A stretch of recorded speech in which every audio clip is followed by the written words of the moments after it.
went from a bit part in an unknown game. He went from a bit part in an unknown bit part in an unknown. Never expected that Mario would be A bit part. Mario. This is the story of Mario. He went from a bit part in an unknown game.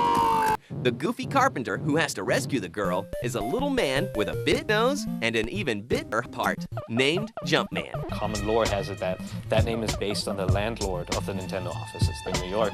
The landlord's named Mario Segali, and so Jumpman is named Sega.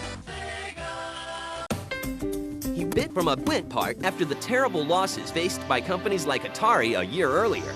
People began to think of video games as simply a piece of shit. Nintendo had succeeded more than anyone could have hoped, but things were about to get a little more bit part. When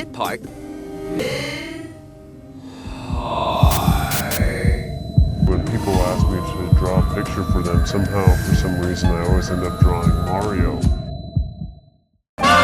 Really what it was jumping over the barrels. And who could forget jumping over the barrels and climbing up the barrels and jumping over the barrels? It's such a simple barrel mechanism and yet so memorable and so barrels. And I think that's the brilliance of the whole Mario series, is that it was this barrels. I mean, it was about the barrels, and that's, something Miyamoto is famous for. Making it about the barrels, starting with the barrels and letting everything follow from that. See the portly little plumbers rise from a bit part in an unknown game. If Super Mario World was an evolution of the first Super Mario Brothers game, here's the game that is, the same theme but really a revolution of it all.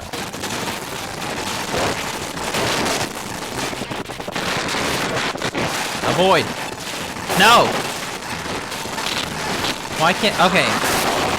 They took the whole concept and they made it something so different that people were instantly just flabbergasted at. Is this Mario? And then they played it and they're like, oh my god. He went from a bit part in an unknown game. Mom. PS4 has no games.